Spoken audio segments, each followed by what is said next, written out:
ब्रह्मा का पिता है, कौन विष्णु की मां, शंकर का दादा कौन है, हमको दे बता। ये जानने के लिए कृपया सुनिए।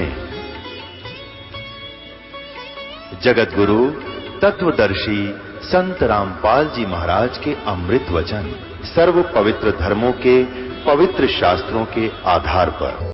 अग्नि का अर्थ होता है प्रकाश युक्त, प्रकाश में परमेश्वर। अग्नि तनुरसी, हे प्रकाश में परमेश्वर आपका शरीर है। विष्णुवे तवा सोमस्य तनुरसी, उस परमेश्वर का सबके धारण पोषण करने के लिए भी उसका एक शरीर है। अब यजुर्वेद अध्याय नंबर 5 के श्लोक नंबर 1 में 2 बार ये क्लियर कर रखा है, स्पष्ट किया है कि वो परमात्मा साकार है। और लेकिन वेदों का ढिंडोरा पीटने वाले कि वेदों में भगवान निराकार लिखा है, परमात्मा निराकार है, हमने वेदों को पढ़ा है, उन्होंने कोरी झूठ बोल रखी थी। उन्होंने ना तो वेदों का ज्ञान था, ना उनका कोई सब अनुभव था। अब आपको कुछ सदग्रंथों के प्रमाण दिखाएंगे। पुण्यात्माओं, ये वही सदग्रंथ हैं जिनको प्रत्येक धर्म शिरोधार्य मानता है, और उसके अंदर लिखा क्या है वो स्वयं परिचित नहीं। जैसे पवित्र बाइबल को पवित्र ईसाई धर्म शिरोधार्य मानता है, और उसके इक्विवेलेंट कोई दूसरी बुक वो नहीं मानते। ऐसे ही पवित्र कुरान शरीफ को पवित्र मुसलमान धर्म शिरोधार्य मानते हैं, और उसके इक्विवेलेंट उसके बराबर कोई और ज्ञान वो नहीं मानते। ऐसे पवित्र हिंदू धर्म चारों वेदों को, पवित्र श्रीमद् भगवत गीता जी को, पवित्र 18 पुराणों को आदि को वो सत्य मानते हैं, शिरोधार्य मानते हैं, लेकिन उनमें लिखा क्या है टोटली अपरिचित है। पुण्यात्माओं, अब हमने उस परमेश्वर की महिमा से परिचित होना है, और जब हम पूर्ण रूप से परिचित हो जाएंगे तभी हम इस मार्ग पर चल पाएंगे। गीता जी अध्याय नंबर 2 के श्लोक नंबर 46 में कहा कि अर्जुन, जब नाना भिन्न भिन्न प्रकार के वचनों से भ्रमित हुई तेरी बुद्धि एक तत्व ज्ञान पर, एक पूर्ण परमेश्वर के ज्ञान के ऊपर आधारित हो जाएगी, तब तो तू योगी होगा, तब तो तू भक्त बनेगा। अन्यथा तेने कोई भ्रमित कर देगा और तू तभी वैसे ही डगमग हो जाएगा। सत्य मार्ग को त्याग करके तू फिर कुमार्ग पर चल पड़ेगा। इसलिए तेरे को तत्व ज्ञान होना अति आवश्यक है। अब सर्वप्रथम देखिएगा पवित्र बाइबल।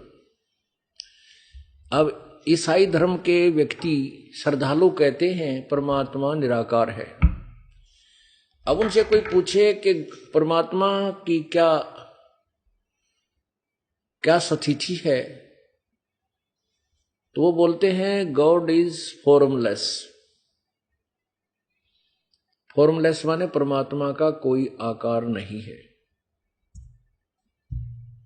और जबकि पवित्र बाइबल ठोक के गवाही दे रहा है कि परमात्मा सशरीर है, मनुष्य सदृश है, साकार है। बताओ हे भगवान,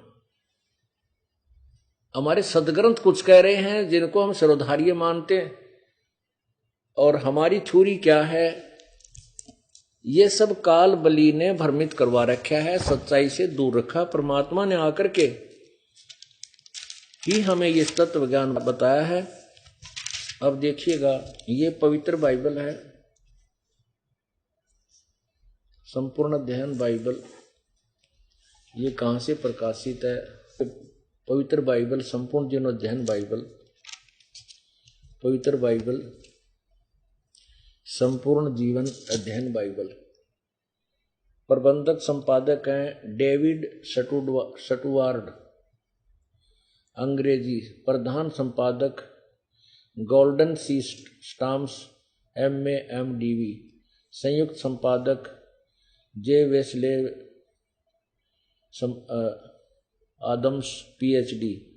संपादकीय समिति स्टानली M हॉर्टन PhD। अध्यक्ष विलियम W वेंसिस पीएचडी उपाध्यक्ष आदि आदि सारे पूरे इनका लिख रखे हैं विवरण।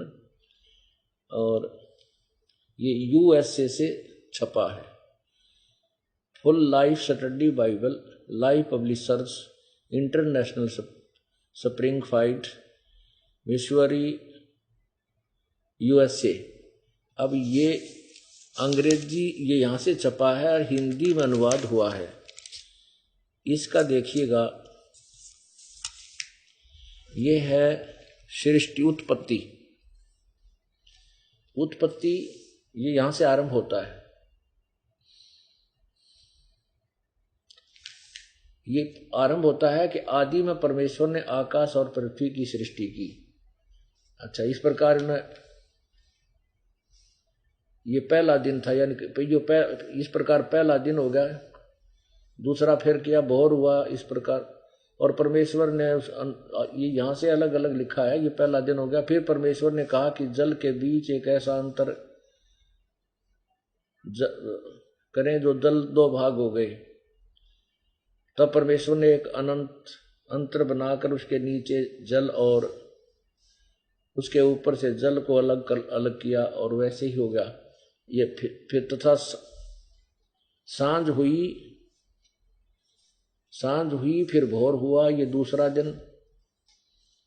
सांझ हुई फिर भोर हुआ, ये तीसरा दिन। अब हम आते हैं छठवें दिन पे। अब प्रश्न नंबर ये 5 है। प्रश्न नंबर 5 उत्पत्ति ग्रंथ है, ये 1 और 2 अध्याय, और इसकी जो श्लोक नंबर है ये 23। यहां से ये इस प्रकार ये 5वां दिन हो गया। फिर हम 6वें दिन पर आते हैं। 26 से शुरू होता है। फिर परमेश्वर ने कहा, हम मनुष्य को अपने स्वरूप के अनुसार अपनी समानता में बनाएं, और वे समुद्र की मछलियों और आकाश के पक्षियों और घरेलू पशुओं और सारी पृथ्वी पर और सब रेंगने वाले जंतुओं पर जो पृथ्वी पर रेंगते हैं अधिकार रखे।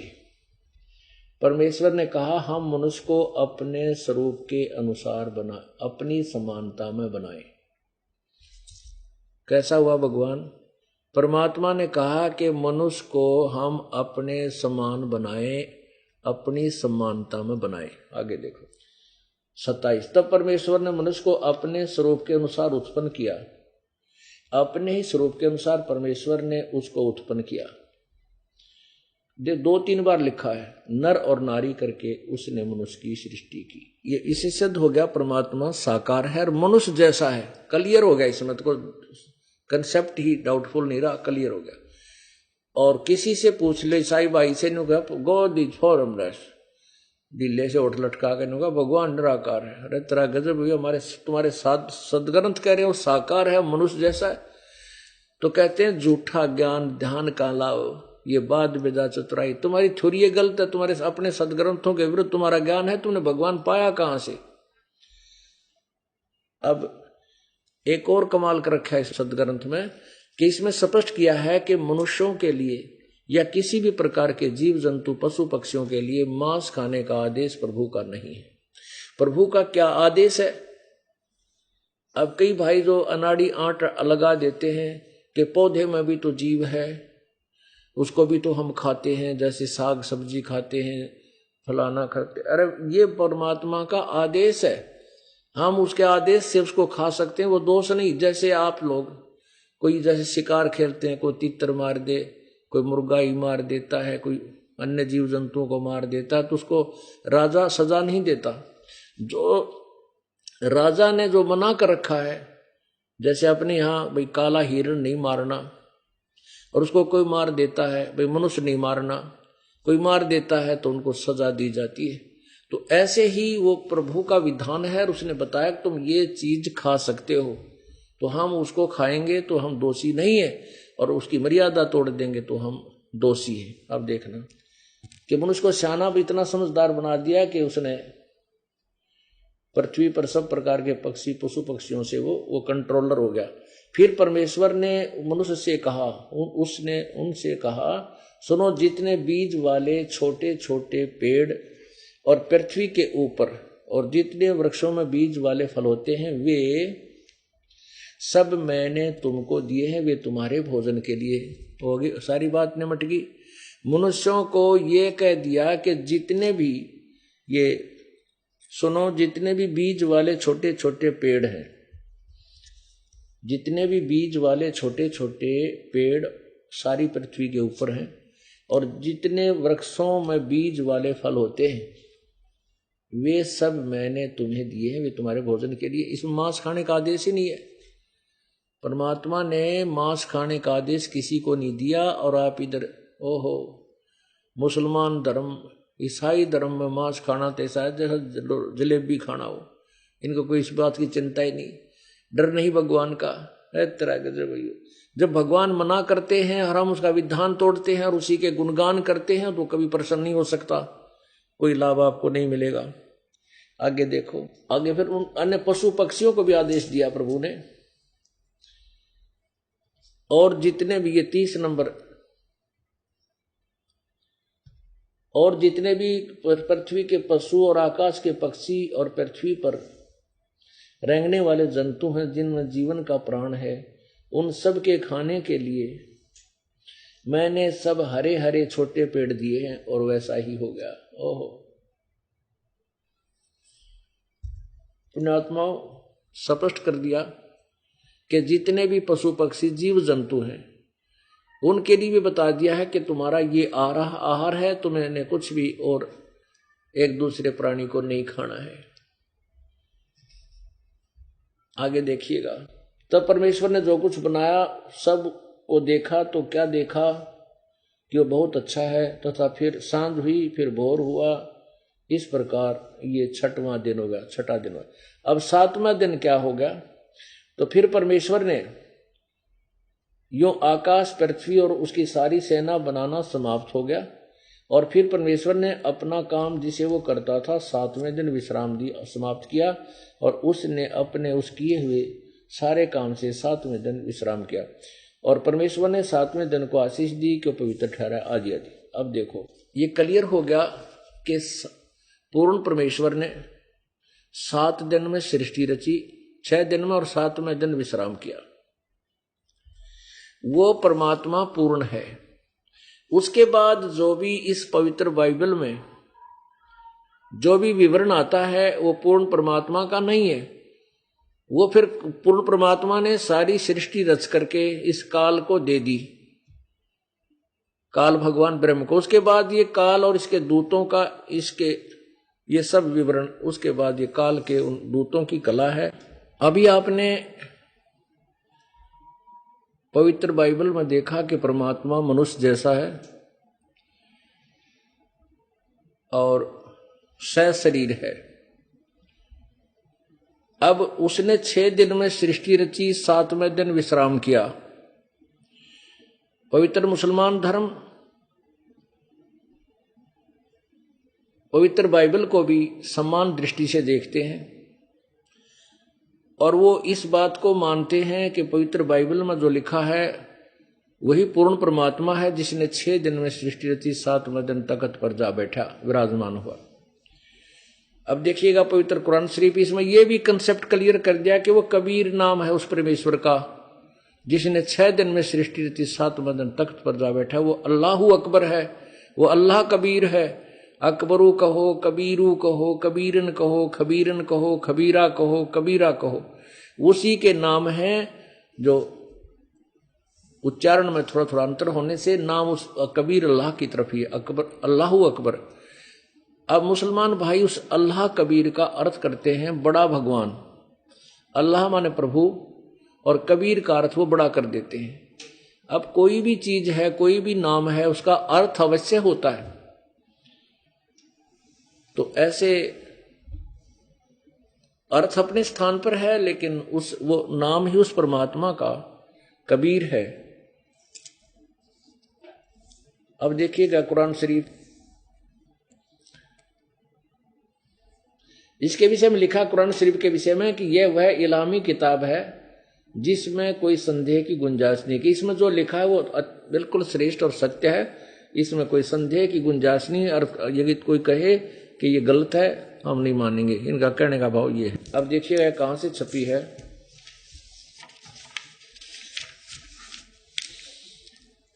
यह वह इल्हामी किताब है जिसमें संदेह की गुंजाइश नहीं। कुरान शरीफ यह है मुतरजम बरहसी यानी अनुवाद सटीपन शास्त्रीय अरबी पद्धति पर नागरी लिपि में शेरवानी संस्करण प्रकाशक है लखनऊ किताब घर मौसम बाग सीतापुर रोड दिल्ली। यहां से ये छपी है। इसके अंदर ये देखिएगा सूरत फुरकानी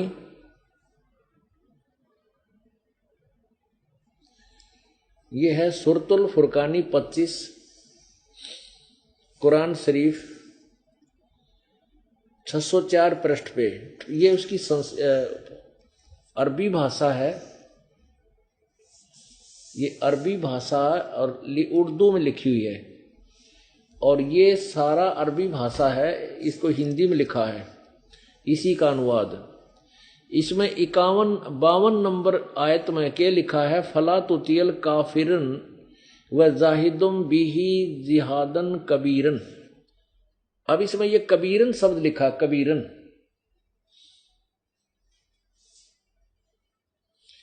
अब इसको कबीरा भी बोलते हैं, इसको कबीरा भी बोलते हैं। कबीरन बोलो, कबीरा बोलो। इसको आप प्रमाण करते हैं आपके समक्ष।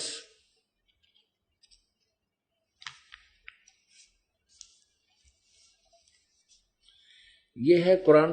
अब कुरान शरीफ आपने देखा, अब कुरान मजीद देखो। केवल नाम में अंतर है, लेख सेम टू सेम है, लेख वही है लेकिन नाम इसमें कुरान मजीद लिखा। इसका इसमें क्या कहा है ये देखिए, कुरान मजीद मुतरजम मैं अरबी मतन ऑफिस बुक डिपो 422 प्रकाशक ऑफिस बुक डिपो मटिया महल जामा मस्जिद दिल्ली 6। इसके 577 पृष्ठ पर यही सूरत फुरकानी लिखी है। 576 पृष्ठ पे ये देखना, ये यहां सूरत फुरकानी 25 पृष्ठ 576। ये वही 51 ये 52 नंबर 51 समाप्ति 52 नंबर आयत है। ये फला तुतियल काफिरन व जिहादुम बिही जिहादन कबीरा। इसको कबीरा कहो, कबीर कहो, कबीरन कहो, एक ही अर्थ है। इसका अर्थ इन्होंने बड़ा कर दिया है। अब ये देखिएगा कुरान शरीफ सूरत फुरकानी 25 इसमें पृष्ठ 604 है, उसमें 576। लेख वही है, पृष्ठ जो के तू है। सूरत फला तुतियल काफिरन व जहादम बिही जिहादन कबीरन। इनका अनुवाद इन्होंने किया है। इस 52वीं आयत का हिंदी अनुवाद किया। क्या कहा कि ए पैगंबर तू काफिरों का कहा न मानना और इस कुरान की दलीलों से उनका सामना बड़े जोर से करो। इन्होंने कबीर का अर्थ बड़ा कर दिया। अब इसका क्या अर्थ बनता है ये दास बताएगा कि कुरान शरीफ के बोलने वाला, कुरान शरीफ का ज्ञान देने वाला जो अल्लाह है उसको मुसलमान धर्म अपना भगवान मानते हैं। और वो कह रहा है अपने पैगंबर हजरत मोहम्मद को कि ए पैगंबर, ए हजरत मोहम्मद, मैंने तुझे जो कुरान शरीफ में ज्ञान दिया है तो उसके ऊपर दृढ़ रहना, उसके और इन काफिरों की बात मत मानना। वो कबीर को भगवान नहीं मानते तो उनकी बातों में मत आना। मेरे द्वारा जो कुरान शरीफ का जो ज्ञान, ये दलील, ये एग्जाम्पल तुझे दिए हैं, इनको तो सही मानना और मेरे ज्ञान के आधार पर रुके रहना। उनकी बातों को नहीं मानना। और वो कबीर परमात्मा है, उस कबीर भगवान के लिए तू संघर्ष कर, उनकी बातों को मान, लड़ना नहीं। जिहाद माने संघर्ष कर। वो कहते रहे कि वो कबीर भगवान नहीं है, तू मत मानना उनकी बातों को। मैं जो कह रहा हूं वो गीता, जो कुरान शरीफ का ज्ञान देने वाला हजरत मोहम्मद का अल्लाह कह रहा है कि जो मैं कह रहा हूं ये सत्य है। गीता जो तेरे को कुरान शरीफ का ज्ञान दे रहा हूं और ये वही परमात्मा है कबीर जिसने 6 दिन में सृष्टि थी, 7वें दिन तख्त पर जा बैठा। अब देखिएगा, अब ये 607 देखो, 607 पर हिंदी पढ़ेंगे। 52 की हिंदी आपने पढ़ी, फिर पढ़िए। तो ए पैगंबर, तू काफिरों का कहा न मानना, और इस कुरान शरीफ की दलीलों से उनका सामना बड़े जोर से करो। अब ये कहते हैं वो कबीर परमात्मा है, वो कबीर भगवान है, उसकी मेरी इस बात पर विश्वास रखना जो मैं तुझे ज्ञान दे रहा हूं। और इन काफिर जो कबीर को भगवान नहीं मानते वह काफिर हैं, वह निकम्मी आत्मा है, उनकी बातों में मत आना, उनके साथ तो संघर्ष करना, अर्थात वो कहते रहेंगे तो मानना नहीं। और ये वही परमात्मा है। कौन? अब देखना, क्लियर किया है। ये सूरत फुरकानी 25 आयत, ये 52 आपने पढ़ ली, अब 53 है ये, यहां से शुरू होती है। और वही है वो जिसने 2 दरियाओं को मिला चलाया, एक पानी मीठा प्यास बुझाने वाला और एक का खारी कड़वा, दोनों को एक आड़ में मजबूत रोक बना दी। और वही है जिसने पानी की बूंद से आदमी को पैदा किया, फिर उसको साहिब नसब यानी किसी का बेटा या बेटी, और ससुराल वाला यानी किसी की दामाद बहू बनाया। और तुम्हारा परवरदिगार हर चीज करने में शक्तिमान है। है पुणात्माओं, देखो कुरान शरीफ का जो ज्ञान दिया जा रहा है ये इन मुसलमानों के भगवान के द्वारा दिया जा रहा है। और वो भगवान, वो अल्लाह कह रहा है कि मैं जो तुझे ज्ञान दे रहा हूं इस पर दृढ़ रहना। वो परमात्मा कबीर वही है जिसने सबका सारी सृष्टि की रचना की, और वो सर्वशक्तिमान है, उसके सामने कोई इम्पॉसिबल काम नहीं है। देखना, और तुम्हारा परवरदिगार हर चीज करने में शक्तिमान है। और अब 55 में, और काफिर अल्लाह के सिवा ऐसों को पूजते हैं जो न उनको नफा पहुंचा सकते हैं और न उनको नुकसान पहुंचा सकते हैं। और काफिर तो अपने परवरदिगार से पीठ दिए हुए हैं, मुंह मोड़े हैं। 55 आयत, इसमें क्या कहा है कि जो देवी देवताओं की पूजा करते हैं वो काफिर लोग, तो वो ना तो उन्हें लाभ दे सकते ना कुछ हानि कर सकते, और अपने पूर्ण परमात्मा से तो वो मुंह मोड़े हुए हैं। ओह, और वही परमेश्वर की अमृतवाणी कह रही है, ऊंची थलियां खेती वो ये भूल गए निज डेरे नु। ऊंची थली जैसे बहुत ऊंचे ऊंचे टिब्बे होते हैं, ये उनके ऊपर खेती करते थे। पहले सिंचाई साधन अन्य नहीं था, उस समय की वाणी है। ना कोई नहर से सिंचाई होती थी, ना कोई ट्यूबवेल था, कुआं खोद करके कहीं रहट होता था, नहीं तो वो ऊपर जैसे वर्षा होगी तो ऊंचे ऊंचे स्थानों पर बीज दिया तो फिर दोबारा वर्षा नहीं होती तो वो सूख जाता था, वहां कोई उपज नहीं होती थी। और एक डहर होती है, समतल स्थान होता है, जमीन होती है, वहां पर ऊंचे टिब्बों पर बरसा हुआ जल उस नीचे वाली जमीन पर आकर के सिंचाई का काम करता था। उस डहर बोलते हैं उसको, डहर खेत। उस डहर खेत में बीज बीजने से वर्षा होती थी, उसमें ज्यादा जल सटोर हो जाता था और वो कई गुना फसल होती थी। वहां मान लीजिए टिब्बों के ऊपर कई बार लगातार वर्षा होगी तो 2 मन 1 एकड़ में 5 मन गेहूं होते, मुश्किल से हो पाते, या बाजरा होता, ज्वार होती, तो डहर के अंदर 50 मन हो जाते। कहने का भाव यह है कि जो हम अन्य पूजा करते हैं अन्य देवी देवताओं की, वो तो समझ ले 2 मन कणक, और हम पूर्ण परमात्मा की भक्ति करते हैं तो समझ लो 100 मन कणक। तो यहां यह कहने का भाव है कि ऊंची थलियां खेती बोवे भूल गए निज डेरे नू। अपने उस पूर्ण परमात्मा की भक्ति ना करके ये आन उपासना करते हैं दूसरे देवताओं की, उनसे कोई विशेष लाभ नहीं होता। और वही ये प्रमाण दे रहे हैं कि जैसे ब्रह्मा विष्णु महेश जी, इनकी जो पूजा करते हैं ये न तो किसी को हानि दे सकते ना ये लाभ दे सकते, क्योंकि उनके प्रारब्ध में वो परिवर्तन नहीं कर सकते। कबीर परमेश्वर पूर्ण ब्रह्म है, वो हमारे बुरे संस्कारों को, पाप कर्मों को काट करके समाप्त कर देता है और शुभ संस्कार हमारे को प्राप्त करा देता है, हमारे सब रोगों को दूर करता है, मृत्यु तक को भी हमारे को जीवन को भी एक्सटेंड कर देता है, मृत्यु को भी टाल देता है।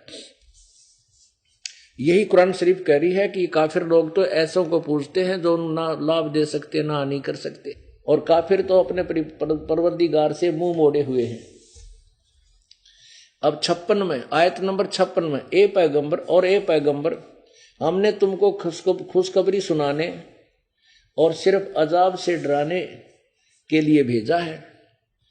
इन लोगों से कहो कि मैं तुमसे इस अल्लाह के हुक्म पर कुछ मजदूरी नहीं मांगता, हाँ जो चाहे अपने परवरदिगार तक पहुंचने की राह इख्तियार कर ले।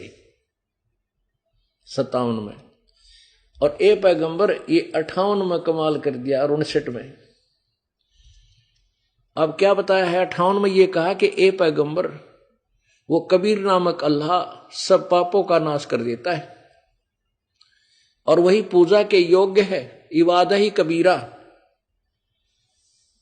अब देखो, ए पैगंबर उस जिंदा यानी कबीर परमात्मा, पूर्ण ब्रह्म, सत्य पुरुष कबीर परमात्मा हजरत मोहम्मद जी को एक जिंदा महात्मा के रूप में, साकार रूप में जिंदा महात्मा होते हैं मुसलमानों में, काला सा एक ओवरकोट पहनते हैं, काला पूरे घुटनों से नीचे तक का, एक कच्छा पहनते हैं छोटा सा, और ऊपर काला ही टोप रखते हैं गोल गोल सा।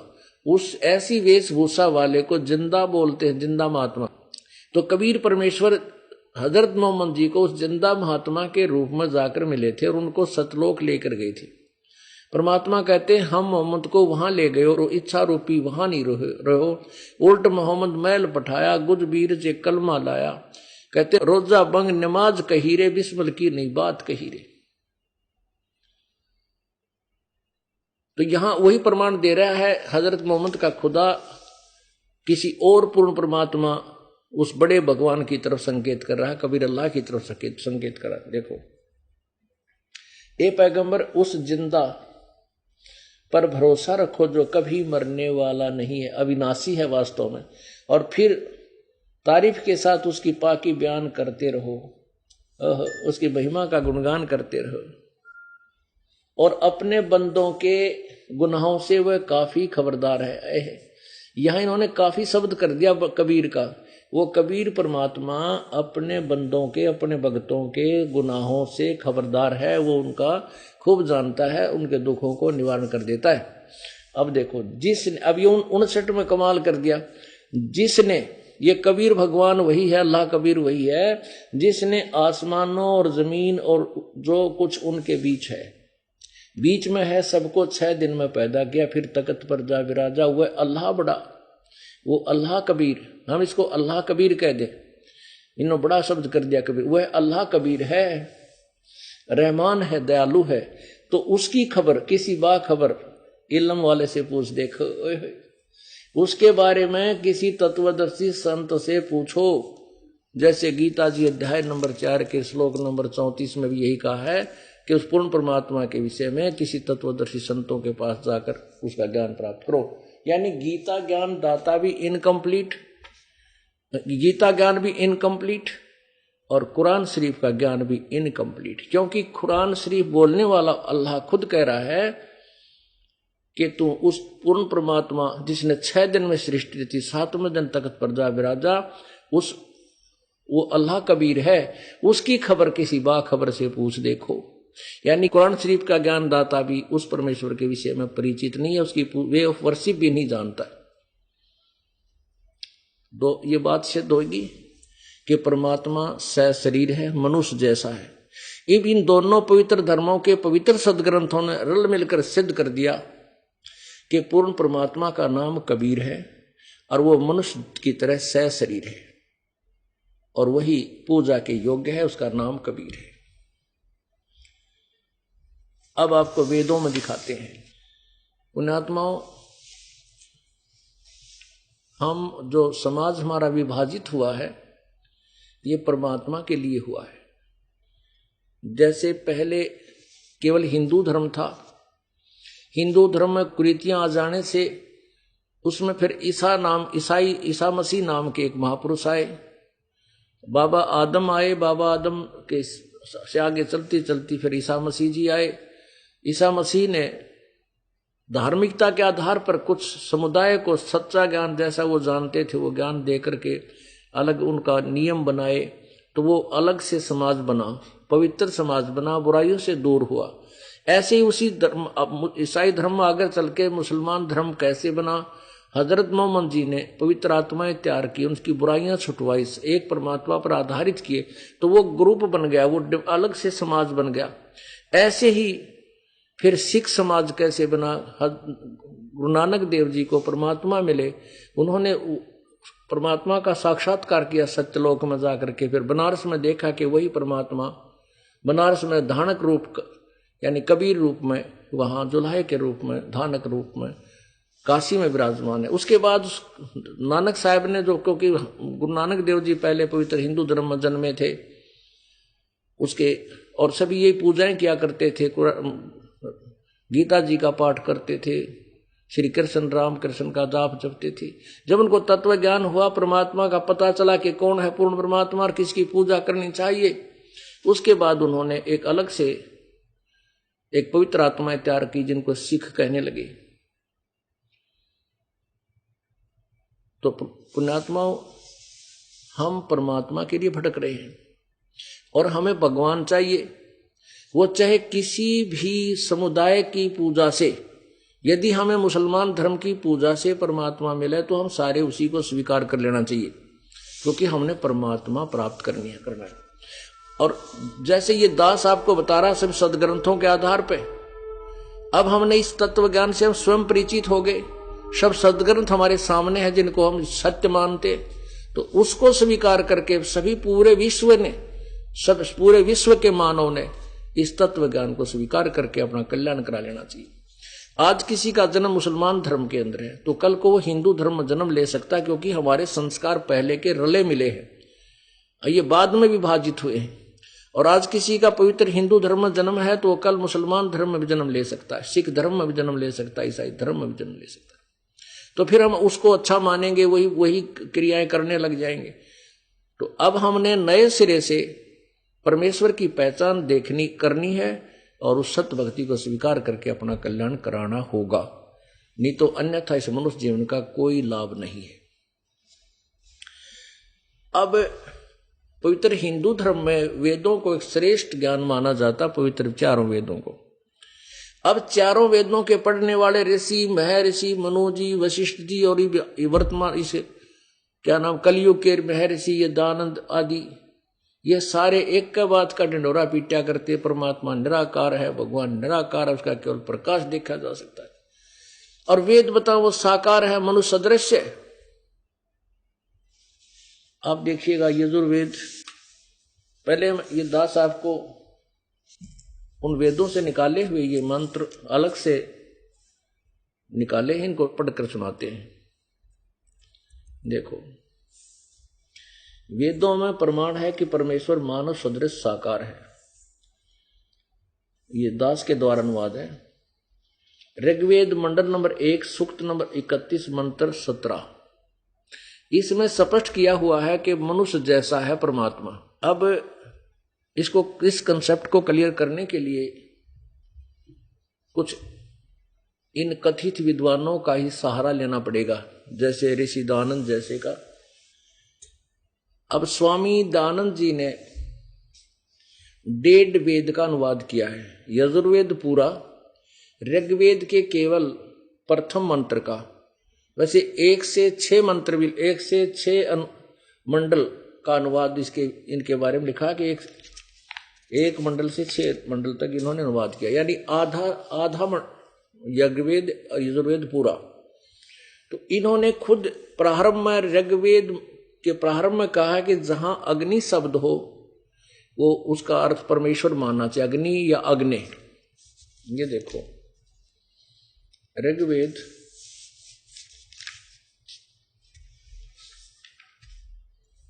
ये दोनों एक ही है वैसे तो, बड़े मर छोटे में, लेकिन छोटा दिखाने में आसान है। मंडल प्रथम मंडल महर्षि दानंद सरस्वती द्वारा लिखा गया है। ये है सार्वदेशिक प्रकाशक है, सार्वदेशिक आर्य प्रतिनिधि सभा 3/5 महर्षि सिद्धांत भवन रामलीला मैदान नई दिल्ली से। प्रथम मंडल हिंदी भाष्य, मुद्रक है Prince offset printers 1510 Pataudi house Daryaganj. अब यहां से प्रारंभ होता है अथ ऋग्वेद भाषा भाष्य, प्रथम मंडल प्रथम सूक्त और प्रथम ही मंत्र में अग्नि शब्द से प्रारंभ है। इसको डिफाइन किया है स्वामी जी ने नीचे आकर के। यहां अग्नि शब्द के दो अर्थ करने प्रमाण ये हैं कि ऋग्वेद के मंत्र से यह जाना जाता है कि एक सद्ब्रह्म के इंद्र आदि अनेक नाम है तथा यहां से पढ़े यजुर्वेद के मंत्र से भी अग्नि आदि नामों करके सचिदानंद घन लक्षण वाले ब्रह्म को जानना चाहिए। और इत्यादि सतपथ ब्राह्मण के प्रमाणों से अग्नि शब्द ब्रह्म और आत्मा इन दोनों का अर्थवाची है, अर्थात आत्मा और ब्रह्म। अग्नि शब्द से ब्रह्म यानी आत्मा और परमात्मा दोनों ही।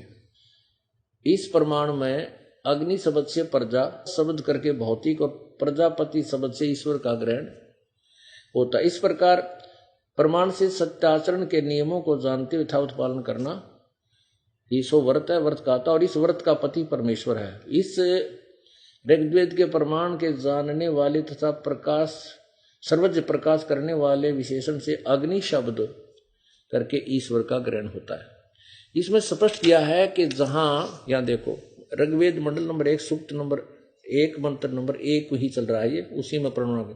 इस प्रकार अग्नि शब्द से ईश्वर, यहां देखो इन्होंने स्पष्ट किया है कि जहां भी अग्नि शब्द हो उसको परमेश्वर अर्थ करें।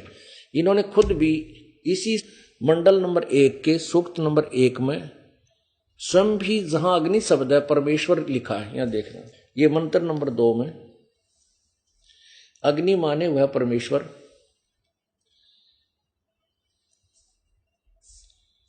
और मंत्र नंबर 3 में अग्नि ना अच्छी प्रकार ईश्वर की 3। 4 में अग्नि माने हे परमेश्वर। अब 5 में कवि करतु सर्वज्ञ कबीर नाम है, वैसे ये परमात्मा कबीर। और 6 में देखिएगा, यहां 6 में अग्नि माने परमेश्वर। यहां 7 में अग्नि माने हे परमात्मा, हे सबके उपासना करने योग्य परमेश्वर। और फिर 9 में 8 में शब्द अग्नि नहीं है, अग्नि माने ज्ञान स्वरूप परमेश्वर।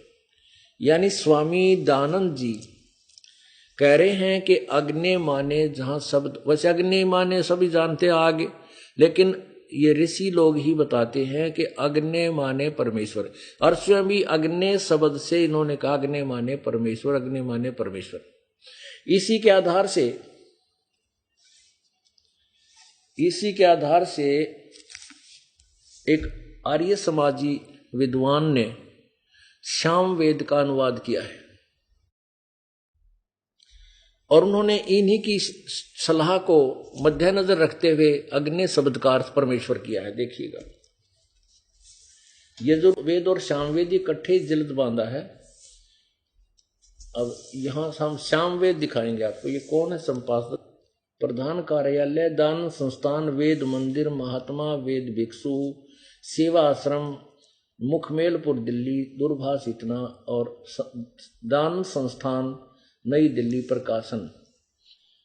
प्रकाशक है पंडिता राकेश रानी, अध्यक्ष दान संस्थान 2286 आर्य समाज मार्ग करोल बाग नई दिल्ली। इसमें आप देखिएगा, ये सामवेद यहां से प्रारंभ होता है। ये देखो, सामवेद भाषा वाचन, ये प्रथम ही अध्याय है, प्रथमो अध्याय। और प्रथम मंत्र में अग्नि माने हे परमेश्वर, ईश्वर अग्नि माने हे परमेश्वर, अग्नि माने ईश्वर को, अग्नि परमेश्वर, हे अग्नि ईश्वर, अग्नि ईश्वर, अग्नि माने परमेश्वर। इसी के दूसरे इसी पृष्ठ पे अग्नि माने ईश्वर, अग्नि माने हे परमेश्वर, अग्नि माने हे परमेश्वर, अग्नि माने हे परमेश्वर। अग्नि माने हे परमेश्वर। और भी बहुत ढेर सारे। अब प्रसंग आया यजुर्वेद अध्याय नंबर 5 के श्लोक नंबर 1 पर।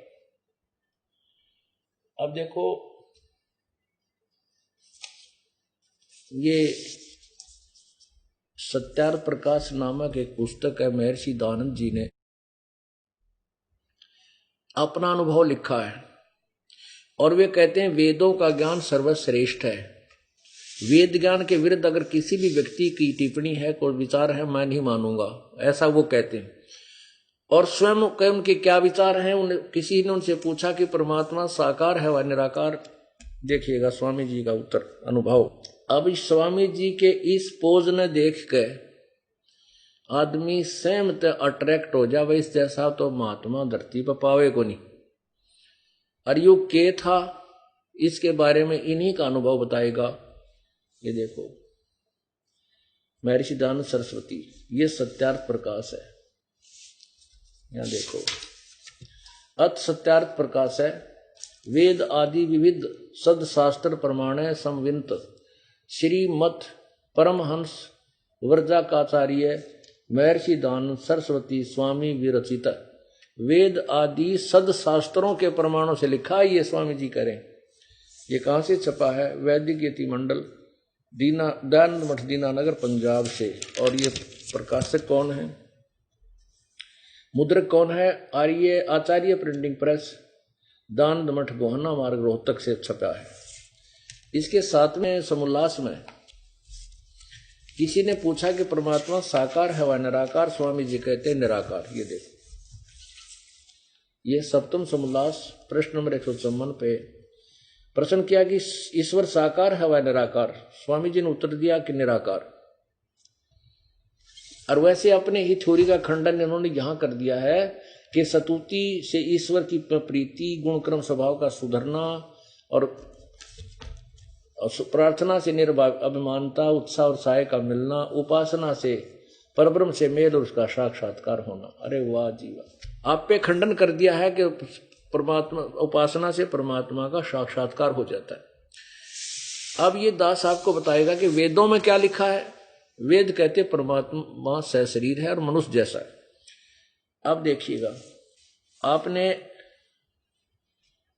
ये है ऋग्वेद मंडल नंबर 1 सूक्त नंबर 31 मंत्र 17। इसमें शपथ लिखा है कि मनुष्यवत अग्ने, इसका संधि छेद यहां पढ़ो। मनुष्यवत अग्ने अंगीरस है, अंगीरसवत अंगीर है, यातिवत सदने पूर्वत सूचे अच्छे आया, यह वह दैव्यम जन्म आसाध्य बहिर्षि यक्षी प्रियतम। अब स्वामी दानंद जी ने ये अर्थ किया इसका। अब देखो ये मनुष्यवत, इन्होंने मनुष्यवत कहां लिख दिया? इन्होंने क्या किया? हे सोचे पवित्र अंगीर प्राण के समान धारण करने वाले। अब प्राण क्या होता है? जीव। अंगीर का अर्थ ये करते हैं प्राण के समान धारण करने वाले। अग्नि माने विद्याओं के सर्वत्र व्यापक अध्यक्ष कर दिया यहां पर, क्योंकि ये अपनी थ्योरी के ऊपर रखना चाहता भगवान निराकार है। ये स्पष्ट कह रहा है कि परमात्मा मनुष्य जैसा, मनुष्यवत स्पष्ट लिखा है। ये संधि छेद है, मनुष्यवद, ये मनुष्यवत है, मनुष्यवत।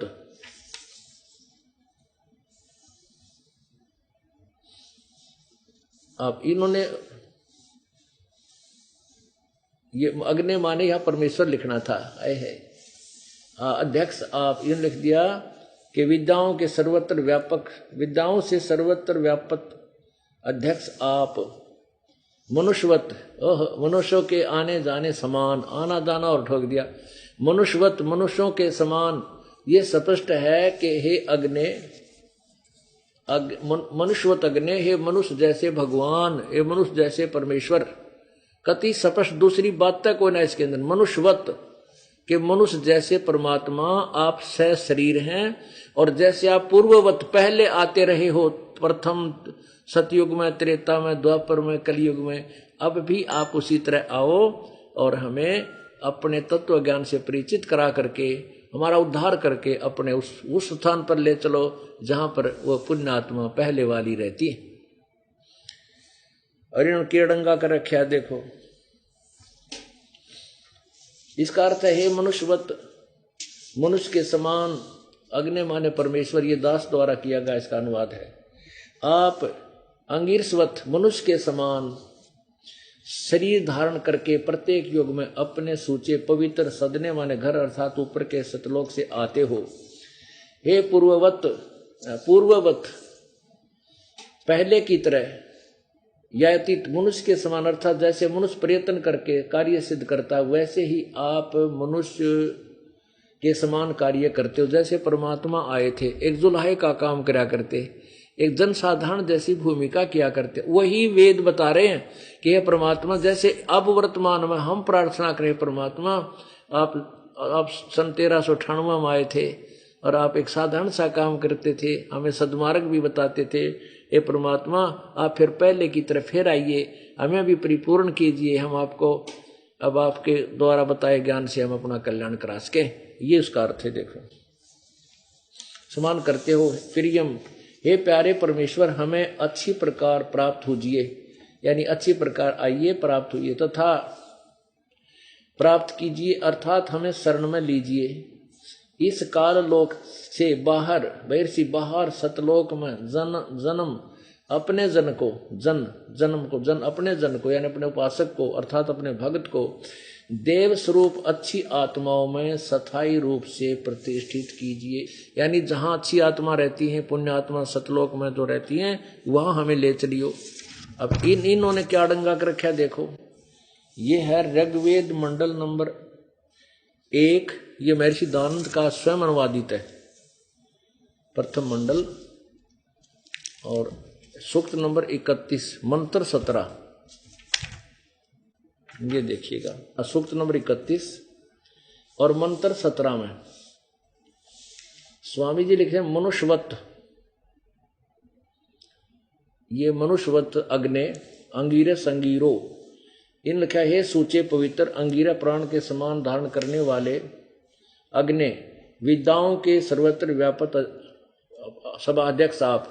या सीधा भगवान लिख देना चाहिए था। हे परमात्मा, हे परमेश्वर, आप मनुष्यवत, मनुष्यों के आने जाने के समान, वाह क्या हुआ इसमें, वाह सीधा अक्षर, सीधा सरलार्थ होता है इसमें, वाह शब्द से कोई तात्पर्य नहीं रहता। वाह जैसे पुरुष यज्ञ के साथ कर्मों को सिद्ध करते कराते हैं, वाह जैसे उत्तम प्रतिष्ठा वाले विद्वान विद्या के देने वाले हैं, जैसे सबको समान करने हारे विद्वानों के अति चतुर जन्म मनुष्यों को अच्छे प्रकार प्राप्त होजिए। उस मनुष्य को विद्या और धर्म और प्रत्येक प्राप्त कीजिए, उत्तम मोक्ष के साधन में स्थित और वहां उसको प्रतिष्ठित कीजिए। अब देखो, अंगीरसवत का क्या अर्थ है? शरीर व्यापक प्राण वायु सदृश राज्य कर्म व्यापक पुरुष के तुल। ये अंगीरस माने पुरुष के तुल पर, यानी मनुष्य जैसे शरीर युक्त परमात्मा है। ये यहां सीधा लिखा है कि मनुष्यवत, मनुष्यों के समान, मनुष्यवत, मनुष्यों के समान। अब परमात्मा संस्कृत से स्पष्ट करती है, देखिए, मनुष्यवत अग्ने, हे परमात्मा जैसे मनुष्य जैसे भगवान, तेरा गजब हो। अरे देखो, इसी अब आपको यजुर्वेद दिखाते हैं। अब देखिएगा यजुर्वेद, ये महर्षि दयानंद सरस्वती कृत, इसमें अध्याय नंबर 5 के श्लोक नंबर 1 में ये देखिएगा, ये यजुर्वेद भाषा भाष्य चतुर्थ अध्याय समाप्त हुआ। ये 5वां अध्याय, यहां देखो, अथ 5वां अध्याय। इसमें प्रथम मंत्र में लिखा है अग्ने तनुरसी विष्णुवे तवा सोमस्य तनुरसी, 2 बार स्पष्ट किया है। अग्नि माने हे परमेश्वर, तनु माने शरीर, रसी माने हो। अब देखो इन्होंने अनुवाद क्या किया स्वामी जी ने, हे मनुष्यों, तुम लोग जैसे मैं जो हवि अग्नि, बिजली प्रसिद्ध रूप अग्नि के तनु शरीर के समान है। बता इसका कोई सेंस बना है? पढ़ने में शर्मा दर्द हो जा। यहाँ सीधा लिखना चाहिए था अग्नि तनु रसी, जहां 100 जगह लिख रखा है इन्होंने अग्नि माने परमेश्वर, अग्नि माने परमेश्वर, अग्नि माने हे भगवान। हे भगवान तुम आप से शरीर हो और उस परमात्मा का सबका धारण पोषण करने के लिए भी शरीर है। गीता जी अध्याय नंबर 15 के श्लोक नंबर 16 और 17 में स्पष्ट 3 परमात्माओं की व्याख्या दी है। वो पूर्ण परमात्मा के विषय में ये जानकारी वेद बता रहे हैं। कबीर परमेश्वर स्वयं कहते हैं वेद हमारा भेद है, मैं ना वेदन के माही, और जौन वेद से मैं मिलूं वो वेद जानते नहीं। अब देखो एक और दिखाऊं करिश्मा इस महर्षि दानंद का। हाय हाय, प्रथम अध्याय के 15वें श्लोक में यही शब्द लिखा है कि अग्नि तनुरसी। ये देखो ये यजुर्वेद भाषा प्रथम अध्याय का मंत्र नंबर 15 ये यहां पर है। ये 15 इसमें शपथ का अग्नि तनुरसी वाचो विसर्जनम। अब ये अग्नि तनुरसी परमात्मा ए परमेश्वर आपसे शरीर है। इसका अब इसमें 6 जो है ना 11 शब्दों का अर्थ ही नहीं किया कि कहीं उन्होंने सोचा कौन पढ़ेगा इसे, इतने बड़े हैं, और इसमें अर्थ छोड़ दिए। और क्या लिखा इसका अनुवाद क्या क्या है? सब मनुष्यों के सहित जिस हवि अर्थात पदार्थ के संस्कार के लिए देखो बड़े बड़े पत्थर हैं और काट के मुसड़ आदि पदार्थ विद्वान व दिव्य गुणों के लिए इस यज्ञ को श्रेष्ठ गुणों के लिए के प्रकाश और श्रेष्ठ विद्वान व विविध भागों के प्रति प्राप्ति के लिए ग्रहण करता हूं। अब बताओ पुण्यात्माओं, ये कोई अनुवाद है इस महापुरुष का? तेरा गजब भैया ने कहा बड़े बड़े मूसल काट के पत्थर में ग्रहण करता हूं। इन काट के मूसला नर बड़े बड़े पत्थरान भगवान शर्मा मारेगा। इसका अर्थ ही बहुत ही अच्छा बनता है। इसने कुछ ज्ञान नहीं था, बकवाद गिर गया सारी। और जहां अग्नि माने परमेश्वर लिखना था वो छोड़ दे दिए। और देखो इसी में कितना कमाल कर रखा है इसने। ये 15वां आपने देखा। अब देखो इसके ऊपर यहां अग्नि परमेश्वर की प्राप्ति के लिए, ये देखो। फिर 17 में जो 15वां था इसका 7वां अग्नि माने परमेश्वर। यहां अग्नि माने परमेश्वर लिखना तो दूर रहा, सब को छोड़ दिया, अक्षर नहीं लिखे। और ये 150 वर्ष से ये छपता आ रहा है न्यू का न्यू, जिसमें कोई परिवर्तन ये नहीं कर सके ये आर्य समाज के विद्वान। इनको ज्ञान नहीं था, इसने वैसे बेच बेच कर रोटी खाते रहे ये महर, ये आचार्य पाचार्य। देखो फिर 18वां में अग्नि माने है परमेश्वर। जहां भी अग्नि शब्द है वहीं पर परमेश्वर शब्द की अर्थ किया इसने। अग्नि माने जगदीश्वर। अब देखिएगा इसका प्रथम अध्याय के 15वें का क्या अर्थ बनता है। ये देखो इस दास ने किया इसका अर्थ। यजुर्वेद अध्याय नंबर 1 का श्लोक नंबर 15 अग्नि तनुरसी वाचो विसर्जन। इसका अर्थ संधि छेद अग्नि तनुरसी वाचय विसर्जन देव वित्ते तवा ग्रहणामी वृहत ग्रावा असी वानस्पत्य इदम। इसका अर्थ अग्नि परमेश्वर, तनु माने परमेश्वर का तनु माने शरीर है, अर्थात परमेश्वर सह शरीर है। वाचा विसर्जने तत्व ज्ञान के मार्ग के वचनों को विसर्जन यानी त्याग देने से देव परमेश्वर द्वारा मिलने वाले वित्तीय माने लाभ के स्थान पर दुष्कर्मों का ग्रावा माने बादल रूपी आवरण छाया हुआ है। उस सत्य भक्ति को फिर ग्रहणामी माने ग्रहण करो, अर्थात शुभ व भक्ति कर्म उसी परमेश्वर के बताए मार्ग अनुसार करो। परमेश्वर के निमित्त शांति के लिए यज्ञ करने योग्य पदार्थ अर्थात धार्मिक कार्य को उस परमेश्वर की भक्ति वनस्पत्य जैसे बीज वृक्ष से बीज बनता, ऐसे सत्य नाम रूपी सत्य भक्ति बीज से इस प्रकार अच्छी तरह साथ करना चाहिए। इसलिए जो यज्ञ करने योग्य द्रव्य अर्थात शुभ धार्मिक करने योग्य कार्य करो जिससे शांति प्राप्त हो सके, इसलिए यह करने के योग्य पदार्थ तथा शुभ कर्म करो। तो ये अर्थ है, जैसे हवन करने से घी मुख्य द्रव्य है, और यदि घी की जगह मिट्टी का तेल डालें या डीजल डालें तो हवन नहीं होता, ज्यादा हानिकारक होता। इसलिए कहा है परमात्मा आकार में है, उसने अपना संविधान वेद तथा सत्य शास्त्र शब्दावली कबीर साहिब के माध्यम से भक्ति मार्ग बताया हुआ है। अपने उनके बताए हुए कार्य न करने से परमेश्वर का वास्तविक लाभ प्राप्त नहीं हो रहा। आत्मा तथा परमात्मा के मध्य दुष्कर्मों के बादल छाए हैं, उनको हटाने के लिए प्रेम पूर्वक शास्त्र कुल भक्ति करो। जैसे सूरज के आगे बदरा ऐसे कर्म छयारे, प्रेम की पवन कर चित मंजन जल के तेज नयारे। अब हम 5 मिनट का सत्संग वही करते हैं जहां से प्रारंभ किया था। मत दे दी है बालम बेरेनु, मत दे दी है बालम बेरेनु, मैं तो दे दी है बालम बेरेनु, मैं तो दे दी है बालम। श्वेत छतर सिर मुकुट बिराज, देखत ना उस चेहरे नु। परमात्मा सह शरीर है, और कहा कि सतलोक के अंदर परमात्मा विराजमान है। श्वेत छत्र सिर मुकुट विराज है, उस परमात्मा के सिर के ऊपर श्वेत छत्र है, और उसके सिर के ऊपर मालिक के श्वेत ही एक मुकुट है, यानी बहुत सुंदर शरीर है परमात्मा का। उस चेहरे ने उस परमेश्वर साकार भगवान को नहीं देखते, क्योंकि तुम्हारी साधना शास्त्र विरुद्ध है, तुम्हारा ज्ञान भी शास्त्र विरुद्ध है।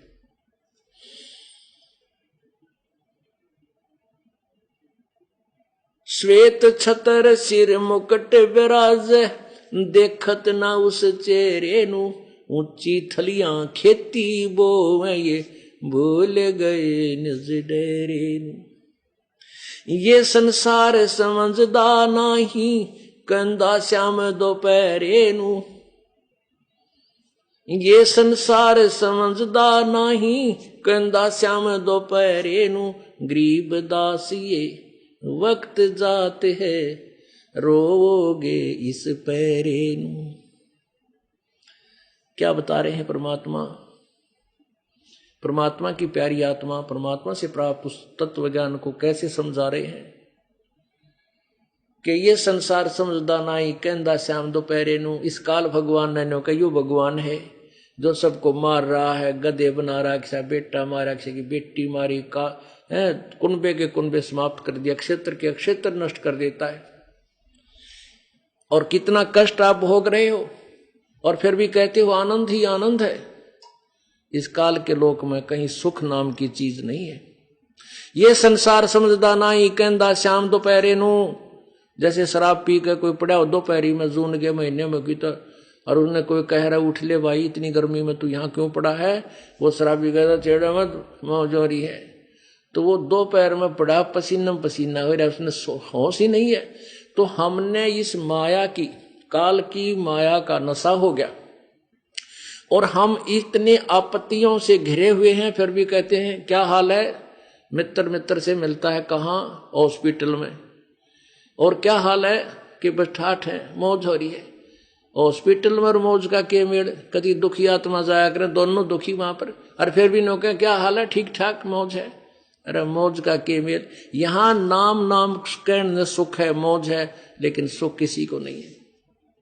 तो परमात्मा कहते हैं गरीब दास ये वक्त जाता है, रोगे इस पैरे नु। ये मनुष्य शरीर हाथ से छूट जाएगा, ये गलत साधना करके आपका मनुष्य जीवन बर्बाद हो जाएगा। फिर रोया करोगे कुत्ते की तरह ऊपर न मुंह कर कैया के बड़ी मरी गेलिया।